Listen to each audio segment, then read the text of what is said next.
반갑습니다. 오늘도 이렇게 중주에 나와서 우리들이 있는 모든 분들에게 또 영상으로 듣는 우리 모든 성도들에게 주님의 은혜와 평강이 가득하시기를 주님의 이름으로 축원합니다. 우리 다 같이 일어서 찬송하며 주의 오전 예배를 함께 드리겠습니다.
삶을 생각하며 회개와 고백의 기도를 드리며 십자가에 보러 우리 마음을 싣고 주 앞으로 나가시겠습니다.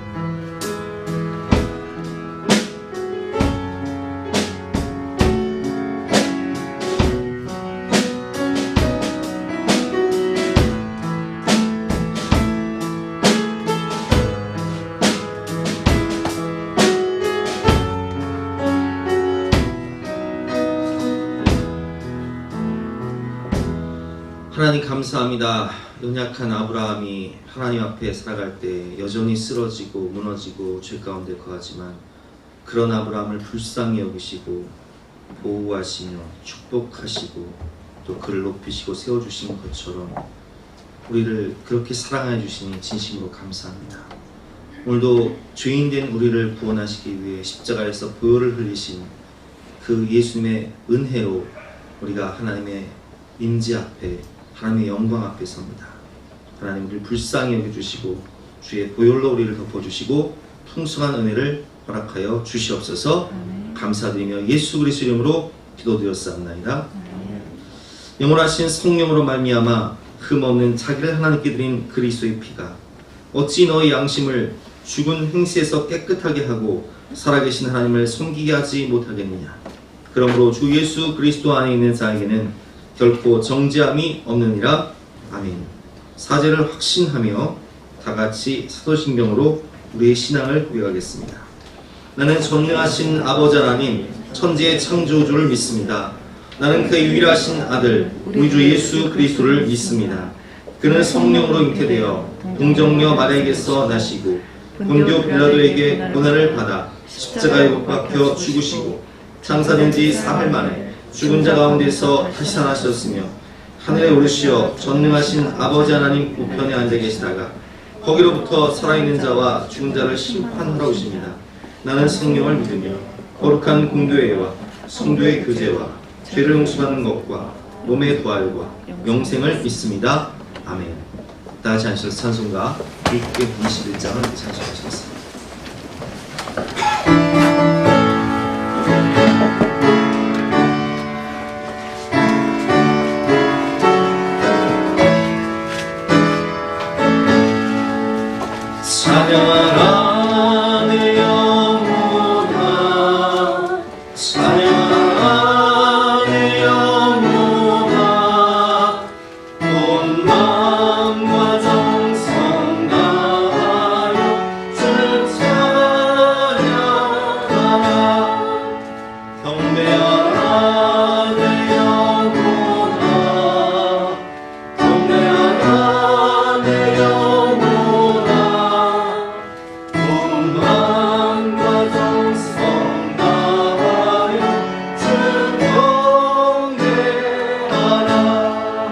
성령의 임재와 예배를 위해서 합심해서 기도하신 후에 우리 대표에서 조윤희 권사님께서 대표로 기도하시겠습니다.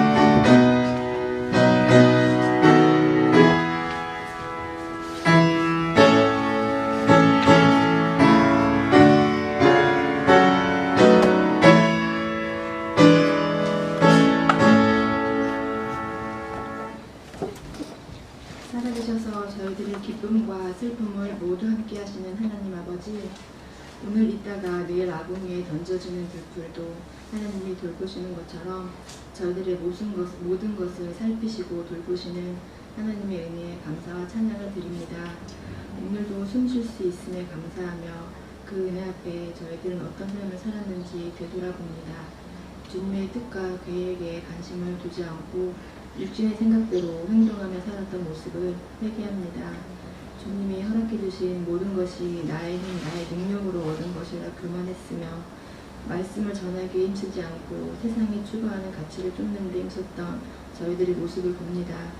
저희의 죄가 좋은 것 같을지라도 주님의 용서하심으로 눈과 같이 헤어질 것임을 믿으며 오직 그때를 향하여 달려가는 온전하고 순전한 믿음으로 변화되게 하여 주시옵소서.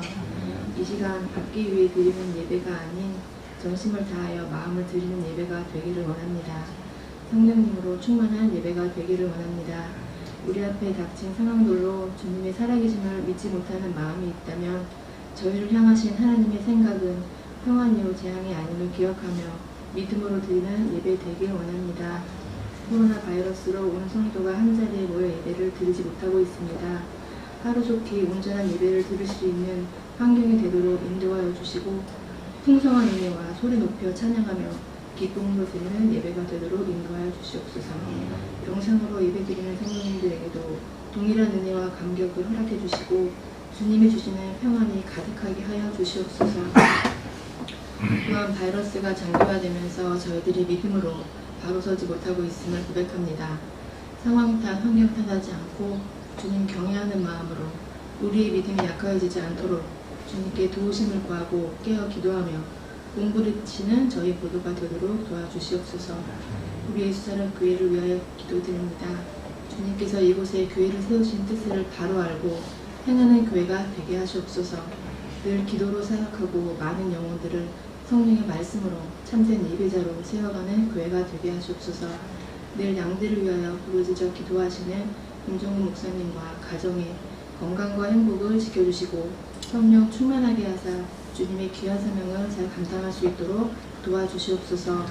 오늘 들은 말씀 마음에 새겨져 우리 앞에 닥치는 상황들 가운데 말씀이 기억나게 하시고 말씀을 분별할 수 있는 지혜와 영적인 선택을 할 수 있도록 인도하여 주시옵소서. 연일 무더운 날씨에 성도님들의 건강을 지켜주시고 가정을 지켜주시고 사업장을 지켜주시고 여러가지 어려운 상황에 이겨낼 수 있는 지혜와 용기와 담대함을 허락하여 주시옵소서. 저희들이 주님께 예배하고 찬양하는 것이 인생의 가장 큰 기쁨임을 고백하기를 원합니다. 하나님의 나라가 이 땅에 임하는 예배의 향기가 드러나기를 원합니다. 오늘도 이곳에서 영광 받으시고 저희를 한없이 사랑하시는 주 예수 그리스도의 이름으로 기도드렸습니다.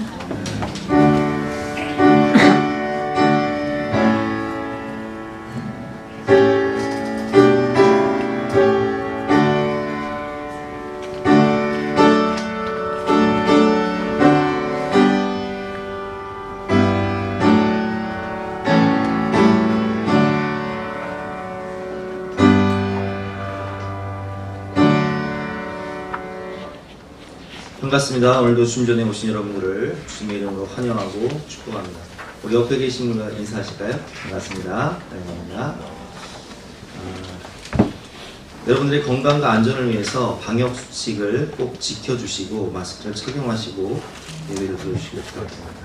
찬양을 할 때에도 꼭 마스크를 착용해 주시고요. 우리 교회의 장점은 친교와 소그룹에 있지만 사실 우리가 친교와 소그룹을 올해는 전혀 할 수가 없습니다. 그래서 오늘 그 총회 지침을 내려와서 정부 지침도 그렇고 여름 행사를 전혀 할 수가 없습니다. 이번에 수련회도 할 수 없고 여름 행사도 할 수 없지만 그러나 우리가 더욱더 이 영성생활의 본질인 기도와 말씀, 그 예배는 더 집중할 수 있습니다. 저도 더 충실히 설교 준비를 또 예배 준비를 하도록 하겠으니 여러분들도 새벽 기도나 수요예배, 금요 기도에 또 주일 예배에 더욱더 열심히 참석하셔서 우리의 가정과 자녀들을 위해서 더욱더 기도하시기를 주님의 이름으로 부탁드립니다. 예배 후에 빵과 음료를 나눠드리는데요. 방역 수칙에 따라서 교회 내에서 섭취하게 되면 여러 가지 여러분도 벌금을 내셔야 되고 저희도 벌금을 내야 됩니다. 그래서 그런 불미스러운 일이 생기지 않도록 좀 좋은 빵을, 고급 빵을 좀 나눠드립니다. 가실 때 한 개씩, 1인당 한 개씩 꼭 가져가시고요. 댁에 가셔서 혹은 차에서 가시면서 드시길 바랍니다. 커피 같은 경우는 좀 이렇게 냉커피 타서 차에서 가시면서 드시면 참 좋을 것 같아요. 기타 간번호는 주보를 첨지해 주시길 바랍니다. 오늘 하나님께 주신 말씀은 창세기 21장 1절부터 7절까지 말씀인데요. 구약성경 26면입니다.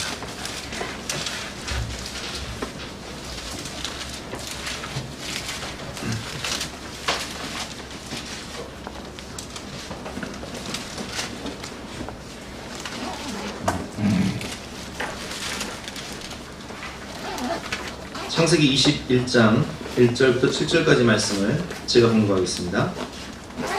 여호와께서 말씀하신 대로 사라를 돌보셨고 여호와께서 말씀하신 대로 사라에게 행하셨으므로 사라가 임신하고 하나님이 말씀하신 시기가 되어 노년의 아브라함에게 아들을 낳으니 아브라함이 그에게 태어난 아들 곧 사라가 자기에게서 낳은 아들을 이름하여 이삭이라 하였고 그 아들 이삭이 난 지 8일 만에 그가 하나님이 명령하신 대로 할례를 행하였더라. 아브라함이 그의 아들 이삭이 그에게 태어날 때에 100세라. 사라가 이르되 하나님이 나를 웃게 하시니 듣는 자가 다 나와 함께 웃으리로다.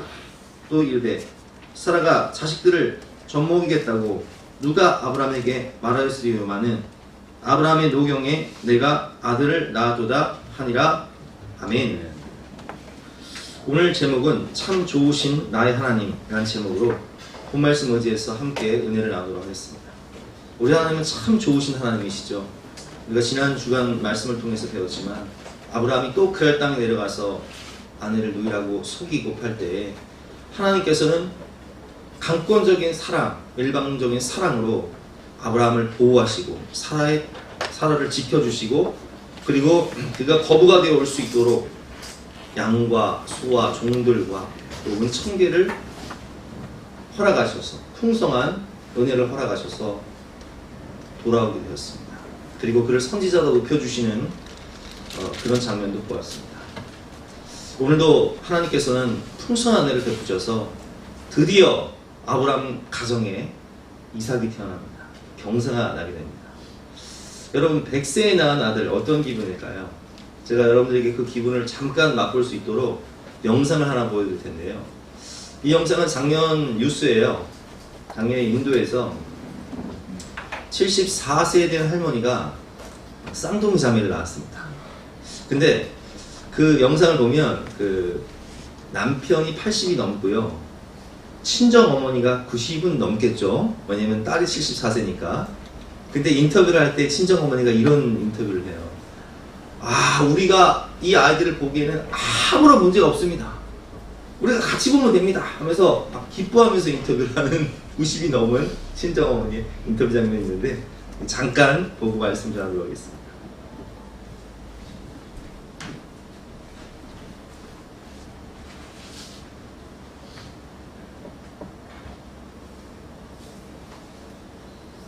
출산의 화제입니다. 아이들 아빠도 80대 할아버지라고 하는데요. 네, 병원 측은 최고령 산모 기록이라고 밝혔습니다. 뉴델리에서 김영현 특파원입니다.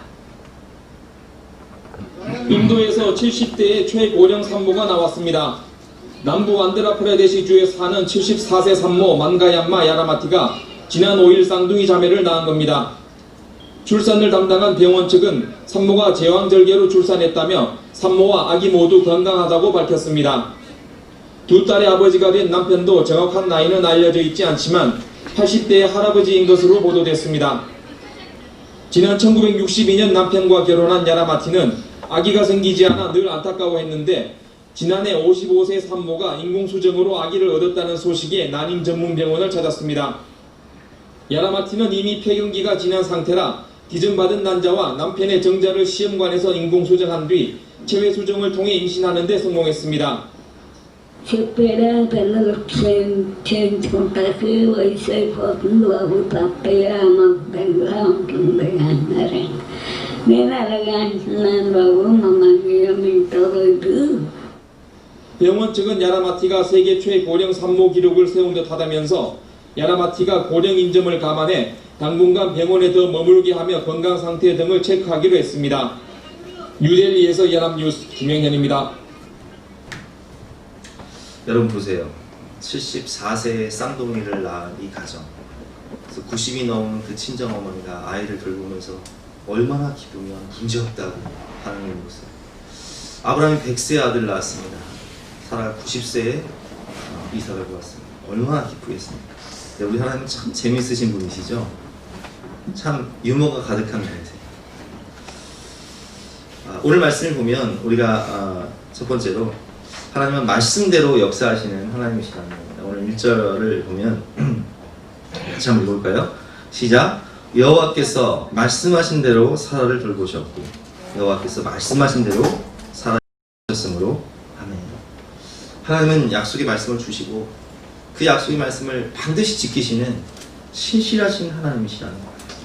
여호와께서 말씀대로 사라를 돌보셨고 여호와께서 말씀대로 사라에게 행하셨습니다. 말씀대로 그 하신 말씀을 이루시는 신실하신 하나님.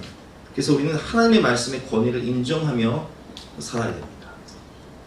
하나님의 말씀을 받을 때 우리가 하나님의 능력을, 하나님의 그 말씀의 능력, 그 은혜를 체험할 수가 있는데 신앙이 무너지는 과정을 보면요.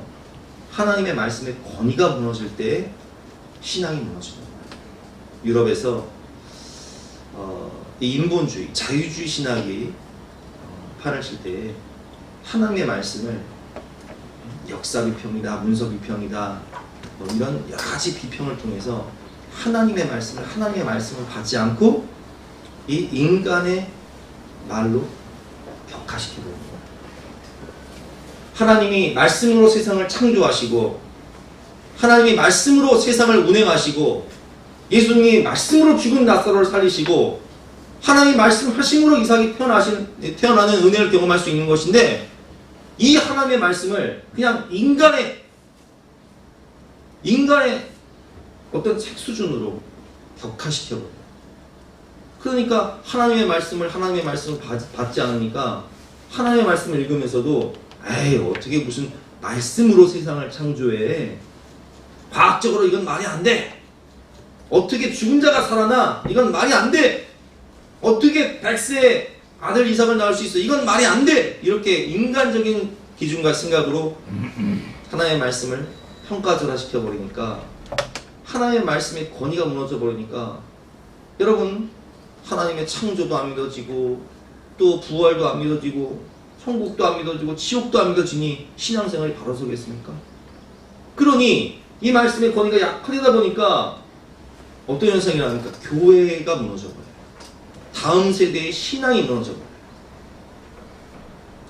그렇게 세계 선교를 주도하던 영국이라든지 독일이라든지 이런 종교개혁이 일어났던 개신교의 핵심 지역이었던 그 유럽이요, 지금은 오히려 선교 대상지가 되어버렸어요. 초토화되어버렸어요. 여러분 하나님의 말씀으로 받으시기를 주님의 이름으로 축원합니다. 하나님의 말씀은 학문이 아니에요. 하나님의 말씀은 절대적인 권위요, 생명이며 능력입니다. 하나님은 말씀으로 세상을 창조하시고 말씀으로 죽은 자를 살리시고 말씀대로 이 세상을 심판하시고 말씀에 나온 대로 천국과 지옥은 있는 거예요. 하나님이 말씀이십니다. 또한 예수님이 말씀이십니다. 요한복음 1장 1절 말씀 같이 한번 읽어볼까요? 시작. 태초에 말씀이 계십니다. 이 말씀이 하나님과 함께 계셨으니 이 말씀이 곧 하나님이십니다. 여러분 말씀이 하나님이세요. 하나님이 말씀을 통해서 우리에게 오시는 거예요. 그리고 로고스 기독론, 예수님이 말씀이세요. 요한복음 1장 14절 말씀 같이 읽어보겠습니다. 시작. 말씀이 육신이 되어 우리 가운데 거하심에 우리가 그의 영광을 보니 아버지의 독생자의 영광이요 은혜와 진리가 충만하더라. 말씀이 육신이 되어 우리 가운데 거하심에, 예수님이, 그 말씀이신 하나님이신 예수님이 육신이 되어, 인카네이션, 성육신, 인간의 몸을 입고 오신 말씀이신 하나님이세요. 우리가 그의 영광을 보니 아버지의 독생자의 영광이요 은혜와 진리가 충만하더라. 아멘. 그래서 말씀이신 하나님께서 오늘 사라에게 다시 찾아오십니다. 오늘 본문 1절 말씀이죠.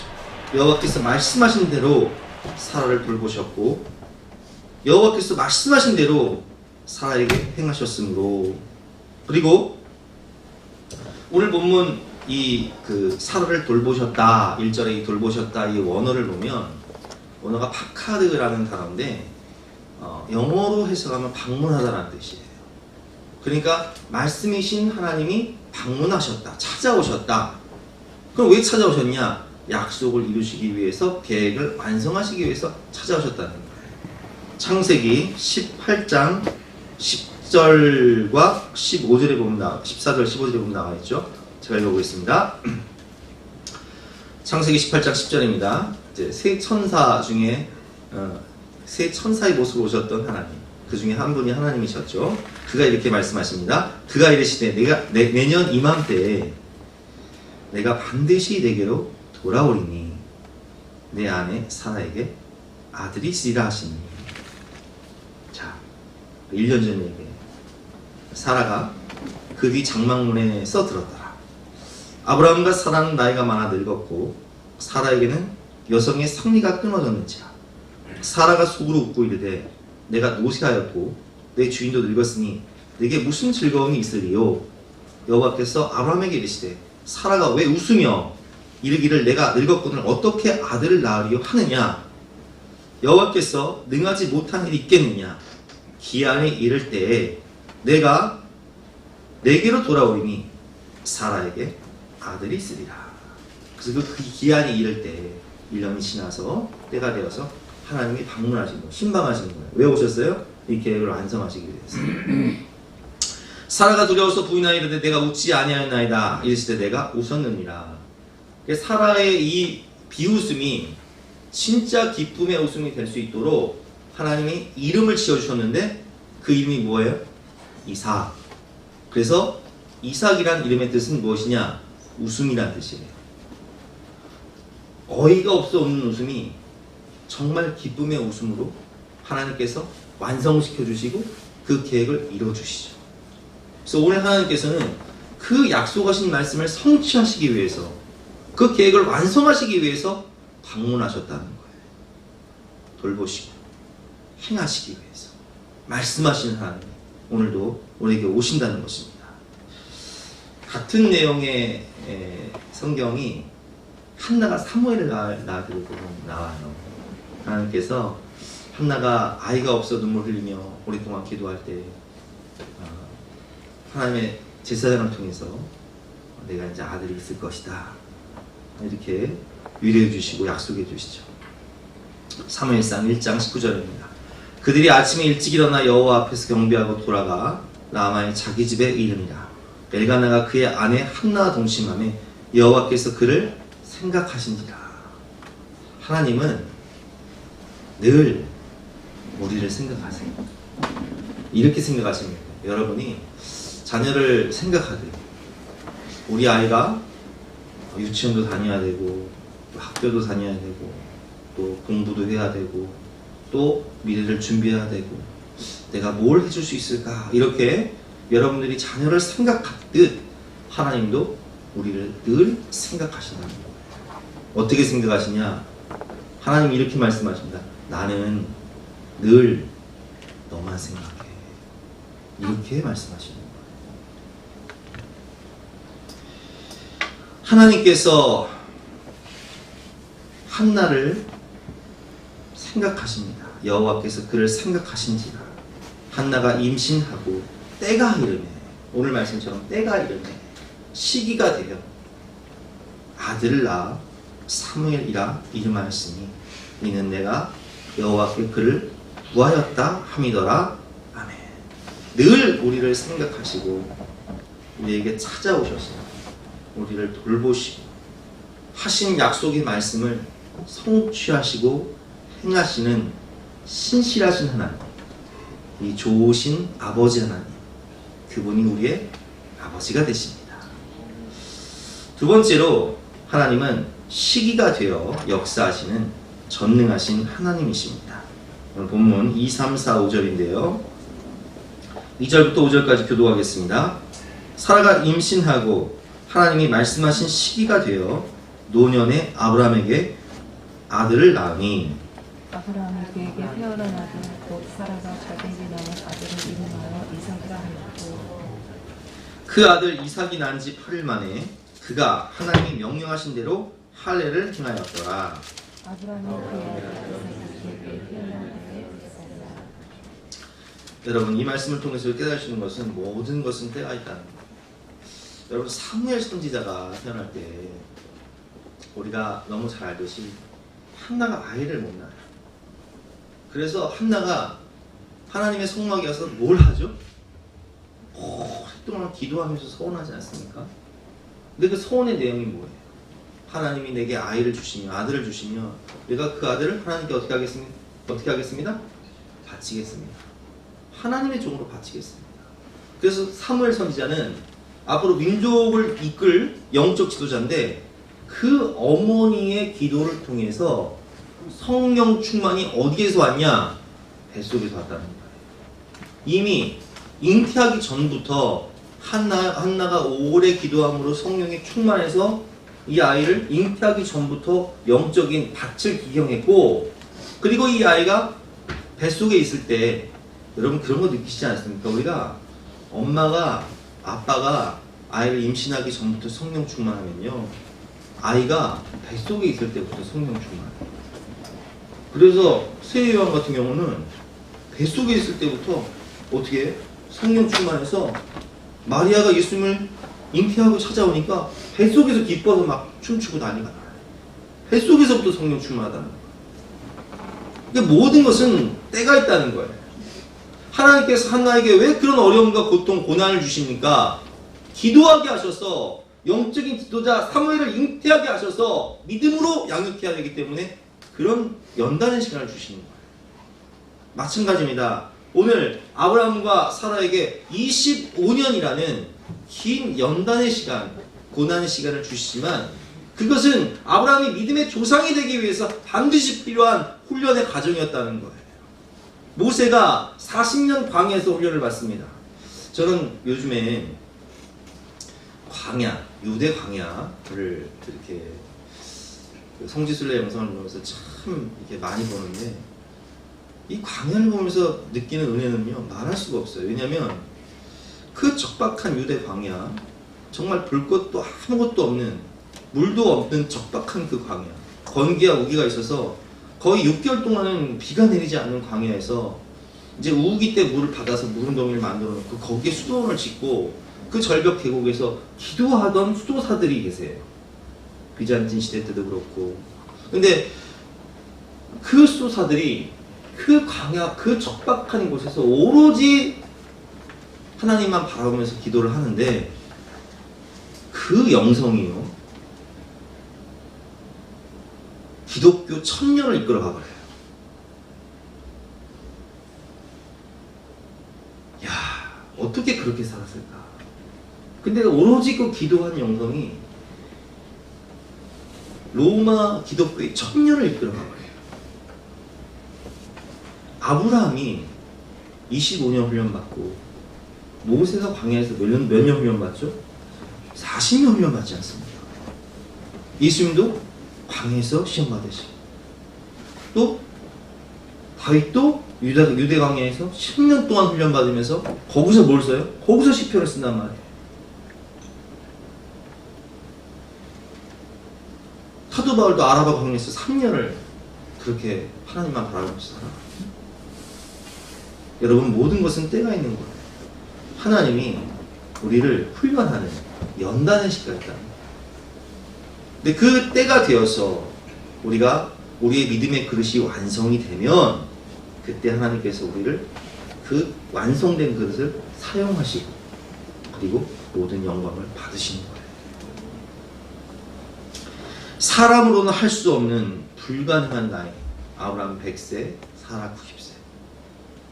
우연이 아니라는 것을 알려주시기 위해서, 이것은 철저한 하나님의 계획이요 하나님의 역사이심을 나타내시기 위해서 100세의 아들 이삭을 주시고, 모세가 80세가 되어 아무것도 할 수 없다 고백할 때 하나님이 모세를 통해서 일하심을 나타내시기 위해서 모세가 이스라엘 백성들을 출애굽시킨 것이 아니라 하나님이 모세를 통해서 이스라엘 백성들을 구원하신 것을 나타내시기 위해서 이제는 힘도 없고 아무것도 할 수 없는 명예, 권세, 건강 뭐 다 잃어버린 80세 된 모세를 하나님이 부르셔서 지명하여 부르셔서 그를 통해서 일하시는 거예요.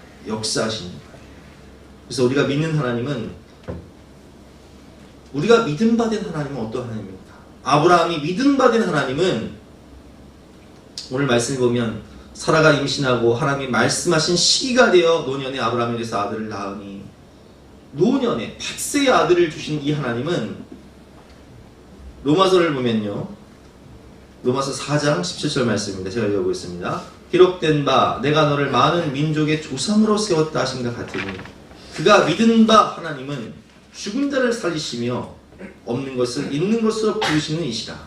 아브라함이 바랄 수 없는 중에 바라고 믿었으니 이는 내 후손이 이와 같으리라 하신 말씀대로 많은 민족의 조상이 되게 하려 하십니다.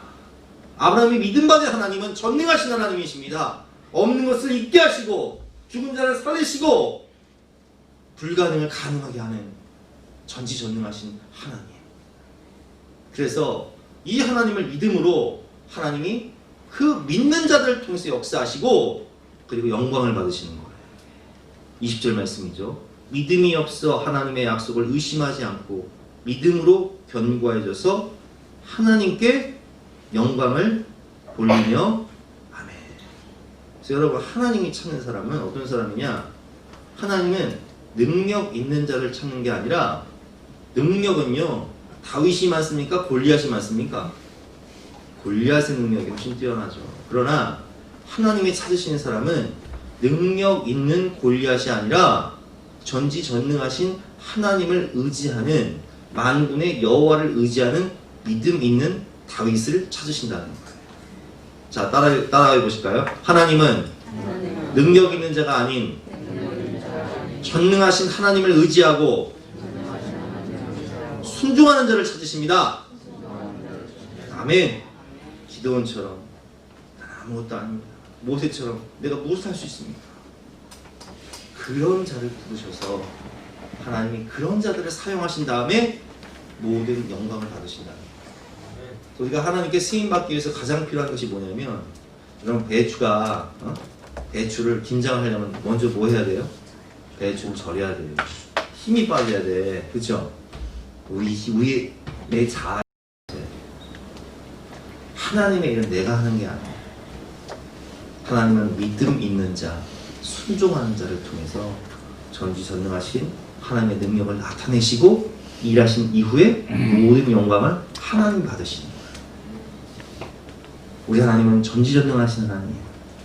때가 되어 믿고 순종하는 자를 통해서 역사하시는 못할 것이 없는, 불가능이 없으신 만왕의 왕이시고 만주의 주가 되신 하나님이심을 믿으시기 바랍니다. 세 번째로, 하나님은 웃음과 기쁨을 주시는 하나님이세요. 6절과 7절 말씀 같이 읽어보겠습니다. 시작. 사라가 이르되 하나님이 나를 웃게 하시니 듣는 자가 다 나와 함께 웃으리로다. 또 이르되 사라가 자식들을 전 먹이겠다고 누가 아브라함에게 말하였으리요마는 아브라함의 노경에 내가 아들을 낳았도다 하니라. 이삭의 뜻이 뭐라고 그랬죠? 웃음이라고 그랬죠? 하나님은 정말 사라에게 또 아브라함에게 이 속에서 넘쳐나는 정말 기쁜 웃음을 주시는 거예요. 여러분, 하나님은 우리를 웃게 하시는 분, 우리에게 기쁨을 주시는 분이죠. 우리가 우리 인생 한번 돌아보세요. 하나님이 우리에게 어떤 웃음을 주셨는가. 저도 사실 결혼한 다음에 결혼하기 전에는요, 제 몸무게가 믿을지 모르겠지만 60kg가 안 됐어요. 57kg, 58kg였어요. 우리 어머니는 아세요, 얼마나 말랐는지.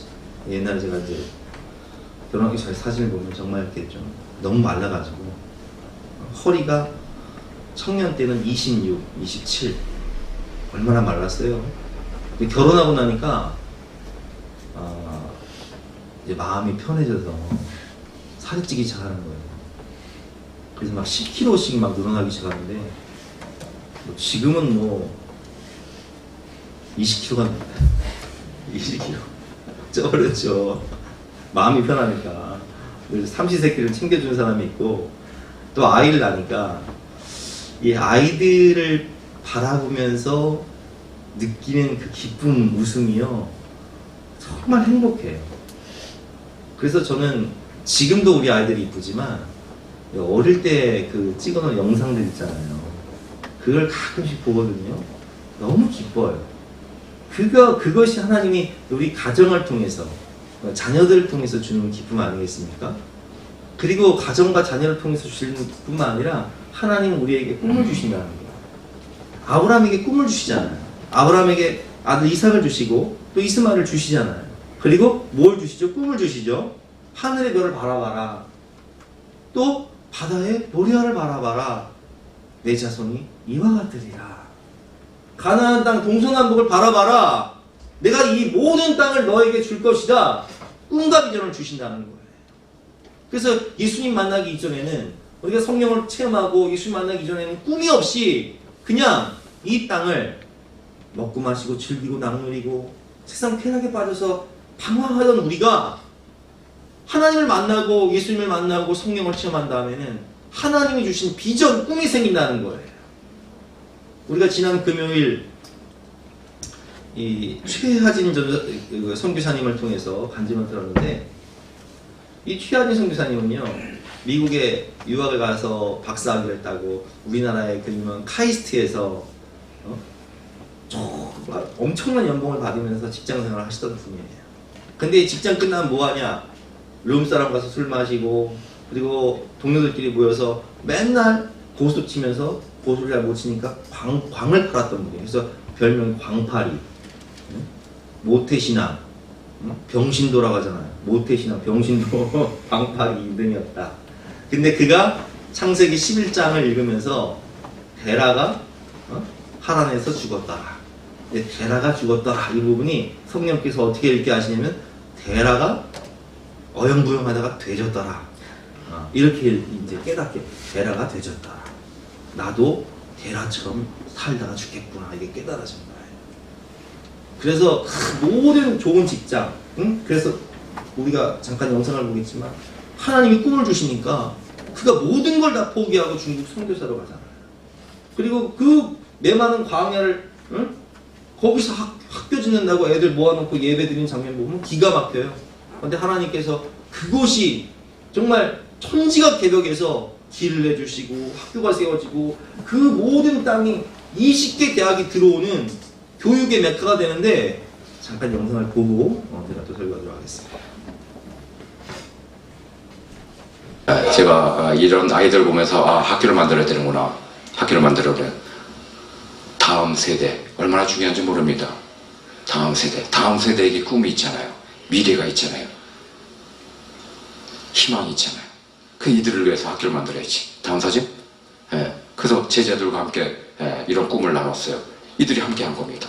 다음 사진? 그래서 무조건 하나님의 이름으로 깃발 꽂은 거예요. 예. 예. 그럼 무조건 또 깃발 꽂고 무조건 삽질하는 거예요. 예. 예. No money, no problem. 삽질하자. 예. 삽질형성이 또 필요한 거예요. 삽질형성. 예. 예. No money, no problem. 예. 삽질하자. 다음 사진? 예. 그랬더니 길을 내주잖아. 중국 정부가 우리 보고 미쳤다고 했거든요. 근데 길을 내주는 거예요. What happened to 중국 정부? 예. 무시할 수가 없었죠. 알고 보니까 우리가 땅을 사고 난 다음에 할빈시 정부가 아이디어를 얻었어요. 이 지역을 교육지역으로 정해다. 대학교를 22개 대학을 유치했어. 대학생만 20만 명이 생긴대. 예. 그러니까 인프라 만들어줘야지. 보라 내가 새 일을 행하리라. 사막에 길을 내고, 샘을 파고, 전기를 내고 다 한 거야. 그래서 공사 쉽게 된 거예요. 이런 기적을 맛봐야지. 그렇잖아요. 하나님의 일을 감당하는 사람들에게는 무수히 많은 불가능성 속에서 그 기적을 맛보게 됩니다. 이거 이상 짜릿한 것이 없어요. 여기에 중독되는 우리가 되어야 될 줄로 믿습니다. 다음 사진. 그래서 공사하잖아요. 다음 사진. 다음. 멋있죠? 다음. 다 됐어요. 그 전 사진 보면 본관, 그 다음에 체육관, 중학교, 고등학교, 남학생 기숙사, 여학생 기숙사. 우린 중고등학교는 다 기숙사 생활해야 돼. 제가 이런 아이들. 여러분, 꿈이 없던 우리에게 하나님께서 꿈을 주신다는 거예요. 그리고 꿈을 누가 이뤄주시죠? 하나님이 이뤄주신다는 거예요. 그 꿈을 이뤘을 때 기쁨 얼마나 기쁩니까? 저도 교회를 개척하는 꿈을 주시고 하나님 그 꿈을 이뤄주실 때 너무 기쁜 거예요. 제가 가끔 이제 우리 아이들 데리고, 우리 올 초에도 이제 우리 그 아이들 데리고 세부 갔다 왔잖아요. 너무 기쁜 거예요. 아이들이 즐거워하는 모습을 보면. 또 우리 가끔씩 이제 우리 전 교인들이 여름 수련회 갈 때 있잖아요. 올해는 못 가지만. 그래서 함께 여름 수련회 가서 은혜 받고 기뻐하는 모습을 보면 그냥 그 모습을 보는 것 자체만으로도 기쁨이 넘쳐나요. 웃음이 나요. 이게 누가 주시는 웃음입니까? 하나님이 주신 웃음이다. 우리에게 가정을 주시고 그 사랑한 자녀를 주시고 꿈을 주시고 그 꿈을 이루어 주시는 하나님, 나를 웃게 하시는 하나님, 기쁨을 주시는 하나님. 그뿐만이 아니라 하나님은 우리 기도에 응답하여 주시는 우리에게 기쁨을 주시죠. 요한복음 16장 23절 24절 말씀입니다. 제가 읽어보겠습니다. 그날에 너희가 아무것도 묻지 아니하리라. 내가 진실로 너희에게 이르노니 너희가 무엇이든지 아버지께 구하는 것을 내 이름으로 주시리라. 지금까지는 너희가 내 이름으로 아무것도 구하지 아니하였으나 구하라. 그리하면 받으리니 너희 기쁨이 충만하리라. 여러분가 기도 응답 받을 때 너무 기뻐서, 저 같은 경우는 지난 주간에 어떤 분이 되게 간절한 기도 제목이 있었어요. 저도 같이 기도하고 그게 이루어진 거예요. 너무 기쁘니까 저한테 연락이 왔어요. 선생님 같이 밥 먹어요. 제가 아주 그냥 큰 식당에 와서 밥 사드릴게요. 왜 그럴까요? 너무 기쁘니까, 기도 응답이 이루어지니까 너무 기쁜 거예요. 하나님은 우리에게 기도에 응답해 주심으로 기쁨을 주시는 좋으신 하나님입니다. 그래서 인생은 축제예요. 하나님이, 예수님이 이 땅 가운데 오셔서 가장 처음 행하신 기적이 뭐예요? 요한복음 2장의 가나의 혼인잔치죠.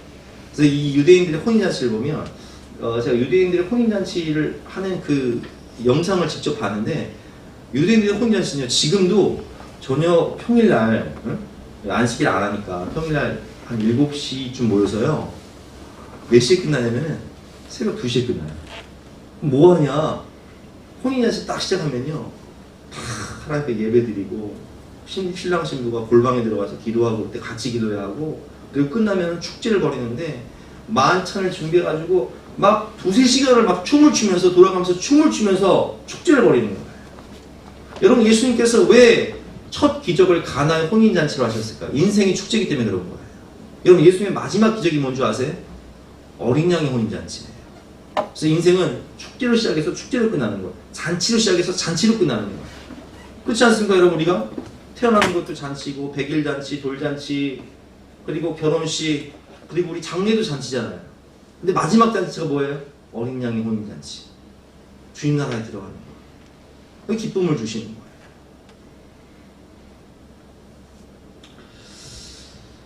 그리고 영원한 기쁨을 주시죠. 요한복음 16장 20절부터 22절 말씀을 보겠습니다.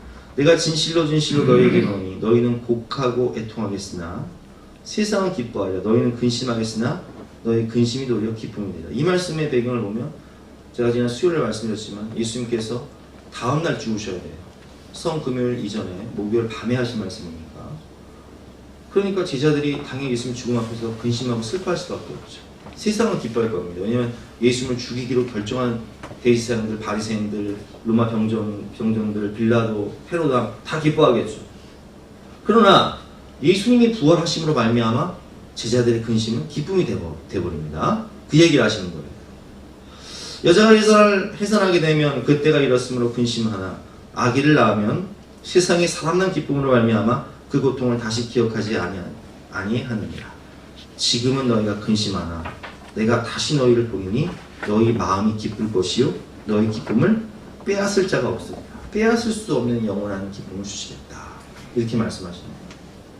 이 기쁨은 무슨 기쁨이냐면, 제가 지난주에 말씀드렸지만 사실 우리는 축제 인생, 태어나서 축제 같은 인생을 즐기지만 사실은 마지막 잔치가 뭐예요? 장례식이고 어린 양의 혼잔치. 그래서 우리 장례식을 치를 때면 생각이 없어요, 여러분. 사랑하는 우리 어머니, 아버지가 장례식을 치른다고 생각해보세요. 돌아가셨어요. 얼마나 그리워요. 그리고 때가 되면 나도 가야 되고 또 아내도 가야 되고 또 우리 아이들도 이별을 해야 되잖아요. 얼마나 슬퍼요. 그래서 인간은 사실은 믿지 않는 사람들은 깊은 슬픔 가운데 살아가요. 그 슬픔을 못 이겨서 인생을 스스로 목숨 끊는 사람들도 있잖아요. 그런데 이 인생의 근본적인 문제를 해결하시기 위해서 누가 오셨어요? 예수님이 이 땅에 오신 거예요. 그래서 예수님께서 십자가에서 죽으시고 우리의 죄를 사해 주신 다음에 3일 만에 부활하셔서 우리에게 무슨 소망을 주셨어요? 부활의 참소망을 주신 거예요. 그 예수님의 부활의 의미하는 것은 뭐냐면, 내가 부활의 첫 열매가 되어서 너에게 나타날 때 너희가 기쁠 것인데, 왜 기쁘냐? 예수님의 부활이 곧 누구의 부활이에요? 나의 부활이고, 또 누구의 부활이에요? 우리 자녀들의 부활이고 우리 부모님의 부활이잖아요. 그리고 하나님께서 우리에게 뭘 주신다고 하셨어요? 하나님의 나라를 유업으로 주시는데, 그 영원한 하나님의 나라에 들어갈 때 그 나라는 더 이상 눈물도 애곡도 슬픔도 질병도 이별도 없는 세상이에요. 거기서 우리가 사랑하는 모든 성도님들과 함께, 사랑하는 모든 가족들과 함께 영생 복락을 누리게 되니, 여러분 이 기쁨을 세상이 줄 수 있습니까? 없잖아요. 그래서 세상이 줄 수 없는, 세상이 알 수 없는, 빼앗을 수 없는 기쁨을 주시는 분이 누구세요? 예수 그리스도. 그래서 오늘 본 말씀을 보면 사실은 이 말씀이요, 자, 잘 생각해 보세요.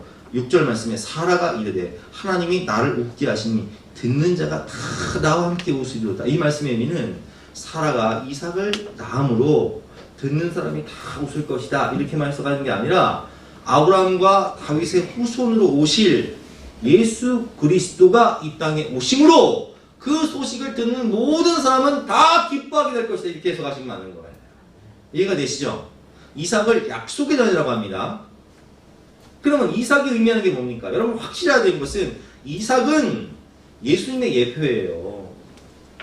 창세기 22장 죽기까지 순종한 이삭은 예수님의 예표라고요. 그럼 이삭의 출생이 의미하는 것이 무엇입니까? 이삭이 태어난 그 소식을 듣는 사람들이 다 기뻐하게 될 것이다. 이 말의 뜻은 복음, 굿뉴스, 가스펠, 예수님이 우리 위해서 십자가를 지시고 우리의 죄를 사실 뿐만 아니라 그가 부활하심으로 우리가 하나님 나라를 상속받고 더 이상 이별도 죽음도 눈물도 애곡도 없는 그 나라에서 영생 복락을 누리되 사랑하는 모든 성도님들과 가족들과 함께 그 기쁨을 누리게 될 것이다. 이것이 기쁜 소식이에요. 이게 굿뉴스예요. 이게 가스펠이에요. 이게 복음이에요. 그래서 우리는 이 복음을 전해야 되는 거예요. 이 좋으신 하나님이 우리에게 허락하신 기쁨과 이 은혜를 우리는 전하고 기도하고 살리고 마침내 그를 다 구원할 때 우리는 후회 없이 눈 감으면서 다 이루었다, 테텔레스타 할 수 있는 것입니다. 여러분 오늘 말씀 정리해 보겠습니다. 좋으신 하나님,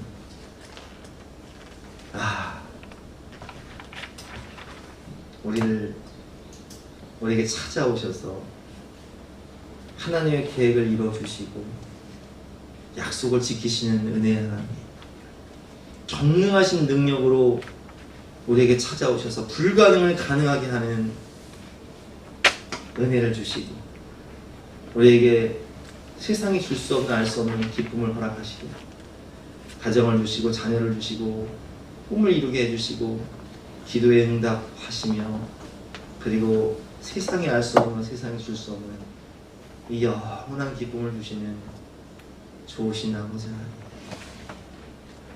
그 하나님께서 여러분들과 영원토록 함께 하심을 믿으시기 바랍니다. 우리 함께 찬양하고 기도할 때 좋으신 하나님 가사를 생각하면서 함께 찬송하고 기도하도록 하겠습니다.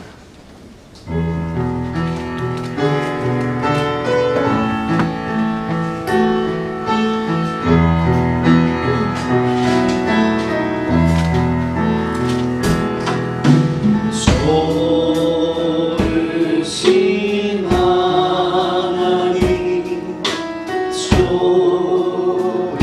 좋으신 하나님, 참 좋으신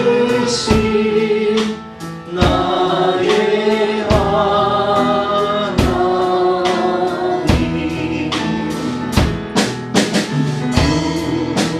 우리의 기도를 응해주신 참 좋으신 나의 하나님.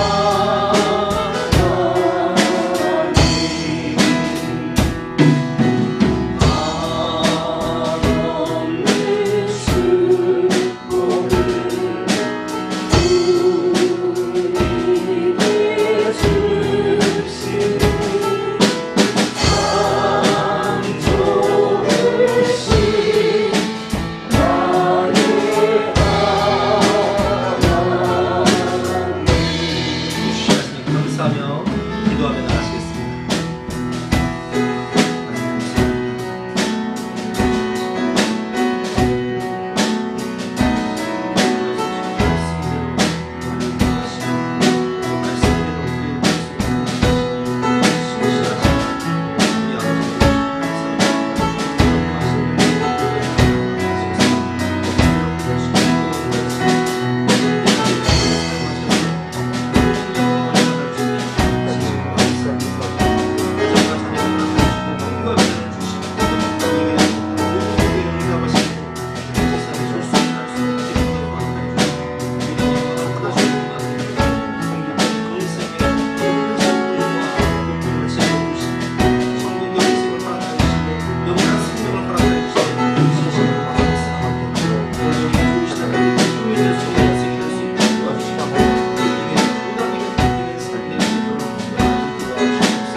좋으신 하나님 감사합니다. 우리에게 이런 풍성한 은혜를 주심으로 세상에 줄 수 없는 알 수 없는 기쁨과 웃음을 주시니 감사합니다.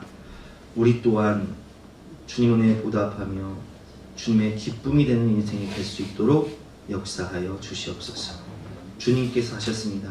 모든 영광을 받아 주시옵소서. 고백하는 축복의 통로가 되게 하여 주시옵소서. 감사드리며 예수 그리스도 이름으로 기도드렸사옵나이다. 아멘. 다 같이 나서 결단 찬송 623장 주님의 시간을 찬양하겠습니다.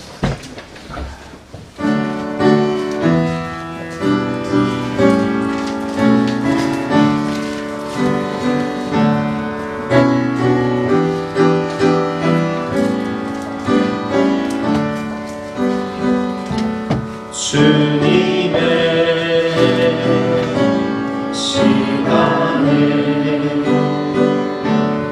아름답게 모든 것 변하리. 주님 나의 갈 길을 인도하여 주시니 주의 뜻을 따라서 살리라. 주님의 시간에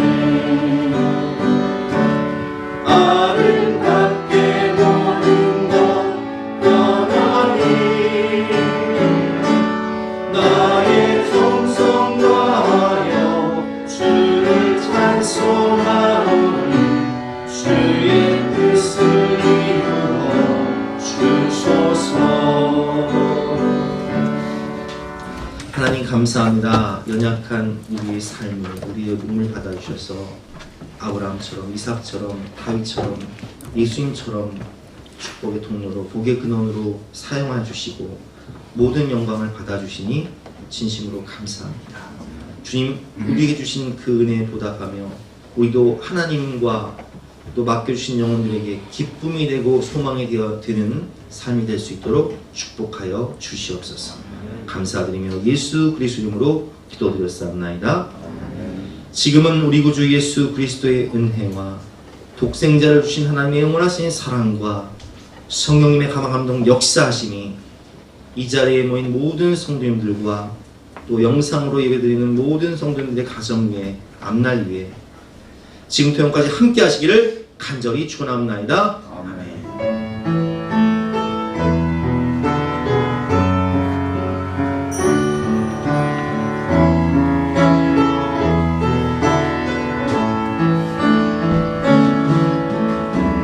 말씀에 순종하며 살아가는 당신의 믿음이 참 아름다워요. 주님이 맡긴 사명 감당자라는 당신의 모습이 너무 아름다워요. 하나님을 감동시키고 세상